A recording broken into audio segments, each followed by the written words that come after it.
Welcome to this week's Security Report. I'm Paul McAdam. Thanks for joining us. If you have a fever, cough, or difficulty breathing, please call the Corona hotline numbers. These numbers are 227-4986, 229-7490, 231-1166, 226-7480, or 624-3555. Let's tell you that the Guyana National Bureau of Standards, in collaboration with the Guyana Police Force on June 19, began certifying ranks in areas related to metrology, which is the science of measurements. This included the use of the International System of Units, calibration, the use of speed guns and breathalyzers, as well as the inspection of vehicle tires. The program is held at the Guyana Police Force's Training Center on Camp Street and is a week-long session targeting 36 traffic ranks from the regions. This will provide them with training in licensing and certifying. The information was provided to the traffic ranks by GNBS officers from the Legal Metrology, Product Compliance and Marketing Department. Ranks patrolling the East Coast Demerara corridor, acting on information, intercepted a motor car on the Good Hope Public Road on June 21, just after 12 midnight. An unlicensed custom-made shotgun and 3 live cartridges were found concealed in the vehicle's trunk. 4 males, including the driver, have been arrested and are assisting with investigations. Police Commissioner Leslie James was on Sunday served with a court order to immediately release Jermaine Kingston from custody after it was found that he was kept unlawfully beyond the 72 hours detention period without them seeking a lawful extension for his continued stay. Jermaine Kingston is the Jumbo Jet employee arrested last week for posting to social media a video that went viral in which he displayed several high-powered weapons and small arms with ammunition as he threatened violence at the government to demit office. At his Sunday hearing, the police force did not produce Kingston to the court, resulting in the judge granting the orders to have him released immediately and for costs in the sum of $150,000 to be awarded to him. He was detained on June 17, 2020, after being intercepted and detained by the police. The proceedings, which were filed, asked that the court instruct the police commissioner and/or anyone who had control or custody of Kingston to produce him to the court for costs to be awarded and for any other orders as the court may deem just. In the application, it was noted that the police refused to allow Jermaine's attorney to have access to him on the grounds that they needed to complete their interviewing of the suspect first. And the police are investigating the first of a series of fatal accidents which occurred on Sunday, June 21, at the Land of Plenty public road in Essequibo, involving motorcar PRR 5764, driven by Police Sergeant number 21873 Lacan Passad. The deceased 25-year-old accountant from the force of Lot 5 Columbia Village, Essequibo Coast, died after his vehicle, in which he was proceeding south on the eastern lane of the road, lost control and collided with several motor vehicles and spare parts being showcased in front of the business premises of Balram K. Walls Auto Sales. He was rushed to the Sully Public Hospital but pronounced dead on arrival. And the motorcyclist who died in a horrific accident at the Ledesitan East Bank, Essequibo Public Road, on Sunday afternoon were amongst a group of approximately 15 who were seen speeding on the West Demerara Public Road from Porica moments before the deadly collisions occurred. Those dead have been identified as 23-year-old Shar Scott of Samru Dam, Port-Royne, West Back Demerara, and 22-year-old Michael Jones of Middle Street, Port-Royne. Both motorcyclists had pillion riders at the time of the accident: Gerard Rampasad of Good Fortune, West Bank Demerara, and Tyrese Beckles of Parfait Harmony on the West Bank of Demerara. Rampasad and Beckles received severe injuries and are in serious condition at the Georgetown Public Hospital. Their friends were pronounced dead on arrival. A Maikoni East Coast Demerara man was stabbed to death on Sunday afternoon after intervening in a fight between a man and his wife. The dead man was only identified as Rakesh. Police said the incident occurred at about 16:30 hours at Turtle Creek Landing in the Mazaruni River. Rakesh was stabbed multiple times about his body and neck with a knife by a man identified as Niggi. Police are currently looking for the suspect. Niggi and his wife were involved in a fight when Rakesh tried to bar them. Sometime after 15:30 hours on Sunday on the Nabacalis Public Road, East Coast of Marara, 25-year-old Kevon Anthony Paul of Cortland, Quarantine, Berbice, who was proceeding at a fast rate of speed, lost control of his bike CK-1436 and collided with motorcar PHH 3595, which was parked at the time. As a result, Paul received injuries about his body and was rushed to the Georgetown Public Hospital in an unconscious state and admitted. And also on Sunday on the Glasgow Public Road at approximately 18:05 hours, an accident resulted in 28-year-old pedal cyclist Damien Fossey of Heatburn, East Bank, Berbice, suffering bruises about the body after hitting motorcar HB6863. Information from the force suggests that the car, which was going at a fast rate of speed, saw the pedal cyclist swerve into its path, resulting in the collision. He was picked up and taken to the hospital, Georgetown Public Hospital, that is, where he was admitted as a patient, even as investigations are ongoing.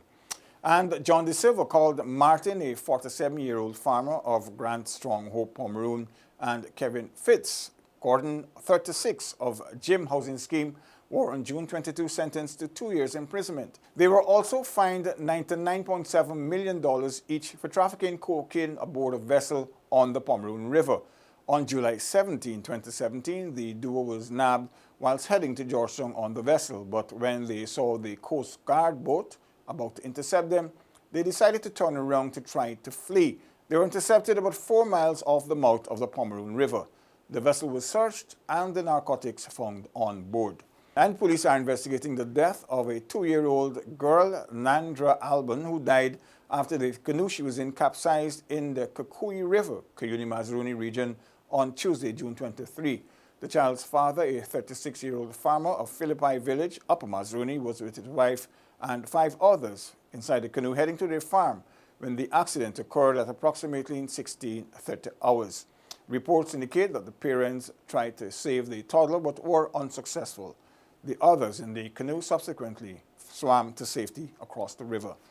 And ranks conducting a river patrol in the Kanji Creek on Tuesday, June 23, 2020, intercepted a wooden vessel in the vicinity of Sandaka with 4 males, including the captain, who goes by the alias Royu, of Angois Avenue from New Amsterdam, Berbice. A search of the boat revealed 9 taped and compressed parcels of suspected cannabis. This was weighed and amounted to a total of 103 kilograms. The men were all arrested and were being escorted to New Amsterdam along with a boat. Whilst in the vicinity of New Forest, West Kanji, one of the suspects, the captain, suddenly held on to one of the ranks and jumped overboard with him. The policeman was quickly rescued, lost his weapon, but the prisoner swam ashore and escaped. The 3 suspects are from Charlestown and East Ramville, Georgetown, respectively. They are being processed for court, and stringent efforts are being made to recapture that escapee. And ranks conducting a foot patrol in Limlear Village, Quarantine, Berbice, on June 23 detained the 59-year-old farmer of the same village who was in possession of a haversack. An impromptu search revealed an unlicensed revolver with 6 matching rounds, a small quantity of suspected cannabis, and 33 live .22 ammunition rounds.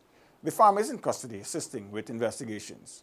And 16-year-old Sheldon Major, who's now deceased, and his 14-year-old brother, Christopher Pollard, who is in a stable condition at the Georgetown Public Hospital Corporation, were on Sunday evening returning home from their grandmother's residence when they were apparently struck down by a motor car on the Enmore Public Road at around 1900 hours. The dead teen was scheduled to write the upcoming CSEC examination. One teen was found motionless on the northern edge of the road, whilst the other was in a semi-conscious state on the parapet. The teens were subsequently rushed to the hospital by ranks. Major was pronounced dead on arrival, whilst Pollard was admitting. Investigations are ongoing. Police are making efforts to identify the skeletal remains discovered in an abandoned 2-story building on High Princess Street in Georgetown. The remains were found since June 3, but information was only released to the media on Wednesday. The police said that a security guard reported by telephone that there was an obnoxious scent emanating from the building opposite his workplace. A party of ranks subsequently visited the scene and found the unoccupied wooden and concrete building. They entered the structure via an open door where they made the discovery. The scene was processed and the remains secured at the Lycan Funeral Home. 25-year-old resident of Legwan Island, Philip Suklal, a father of two, died after he crashed into a coker early Wednesday morning. He was attending a birthday party and after this was attempting to head home at the time. The accident took place just after midnight on the Blenheim coker, where Suklal reportedly lost control of his motorcycle and crashed into it. Now for some highlights from the Guyana Defense Force. Now, most ranks remain in line in keeping with the regulations following the general and regional elections. But let's tell you that the Commander-in-Chief, His Excellency President David Granger, on Wednesday, June 24, charged the newly commissioned officers of the GDF to continue displaying professionalism at all times. You are heirs of the force's illustrious legacy of service. I charge you to ensure continued adherence to your professional values and standards in the enhancement of the force's capabilities and in your service to our citizens, to our country, and to the Caribbean. The Commander-in-Chief was addressing the Standard Officers Course number 51's graduation via video conferencing at the Colonel Ulrich Pilgrim Officer Cadet School, or QPOX, lecture hall at Base Camp Stevenson to Mary. He urged the new second lieutenants to embrace 5 core values. Duty, obliging them to display dedication in the performance of their function. Discipline, for maintaining organizational cohesiveness. Identity, determining how officers relate to their comrades, their corps, and their country. Integrity, prescribing honesty in officers' relations with their superiors and subordinates. And loyalty, binding officers to the service of their country. The head of state reminded that Guyana is set to experience unprecedented transformation, noting that the GDF will play an important role in protecting the country's patrimony, independence, sovereignty, and territorial integrity. The awarding of the State Commission and instruments of commission was done the following day. The State Commission demands trust, loyalty, and good conduct on the officer's part. It requires the exercise of diligence, discipline, and dedication in the discharge of his duties. It requires him to demonstrate obedience to his superiors, to demand compliance from his subordinates, and to extend cooperation to his compeers. The Standard Officers Course, the head of state noted, trains and tests future military leaders. Cadets, he emphasized, must be educated continuously, noting that the GDF, through its training programs, must produce men and women who will embody the force's core values. I challenge you to uphold the school's motto, I serve Guyana. I require that your conduct must be in accordance with the school's 6 maxims: loyalty, honesty, worth, courage, discipline, and steadfastness. He reminded the 25 officers that the aim was to develop character, instill discipline, initiative, and self-confidence, and also inculcate the duties of citizenship, loyalty, and patriotism. The course began in June of 2018 and saw 25 of 54 cadets graduating to the rank of second lieutenant after rigorous training. Among the officers were 2 from the Antigua and Barbuda Defense Force, 1 from the Belize Coast Guard, and another from the Jamaica Defense Force. Now for the wanted bulletins. Elroy Oral Bristol is wanted by the police in relation to possession of narcotics for the purpose of trafficking committed on June 23, 2020 at Patrick's Dam, Angois Avenue, New Amsterdam, Berbice. And Delon Wilson is wanted by the police for questioning in relation to larceny by a public officer between 2013 and June 2020.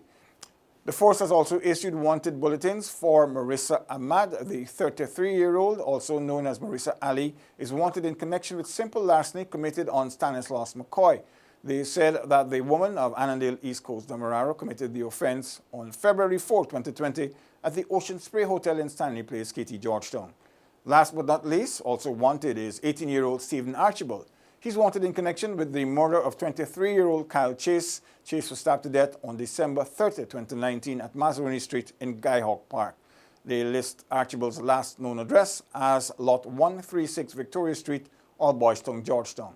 Now, anyone with information that may lead to the arrest of the aforementioned can contact the police force on telephone numbers 226-6978, 225-8196, 226-2870, 226-7065, 227-1149, 226-7065, 911, or their nearest police station.